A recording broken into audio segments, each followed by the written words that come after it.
tirs au but, Didier Deschamps a marqué de nombreux points. En fin de contrat, le technicien va décider de son avenir, comme l'avait indiqué Noël Le Graët avant le mondial.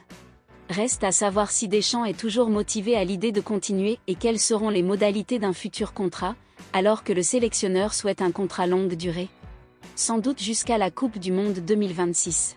Ce n'est pas forcément la tendance au sein de la FFF, qui veut bien prolonger son coach champion du monde puis vice-champion du monde.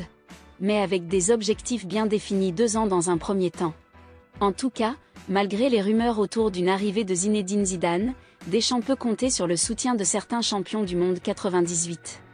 C'est le cas d'Emmanuel Petit. Coéquipier de Zidane et Deschamps, l'ancien monégasque et joueur d'Arsenal également ne rejoint pas Christophe Dugarry, qui milite clairement pour Zizou. Pour celui qui a marqué le 3e but face au Brésil en juillet 1998, Dédé a gagné le droit de continuer et ce sera le cas tant qu'il aura des résultats aussi convaincants. Sur l'antenne d'RMC, le consultant n'a pas fait dans la langue de bois concernant le prochain sélectionneur des Bleus.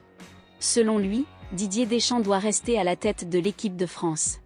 Les résultats parlent pour Didier Deschamps et de nos jours, c'est absolument tout ce qui compte. Surtout quand, comme au Qatar, les circonstances sont défavorables avec un nombre incroyable de forfaits avant ou pendant la compétition. Et qu'au final, les Bleus passent à quelques centimètres d'un doublé mondial.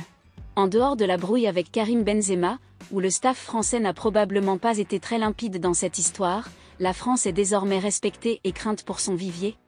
Ses stars et sa capacité à gagner les matchs, y compris ceux qu'elle ne domine pas forcément. À l'heure où l'équipe de France vient de connaître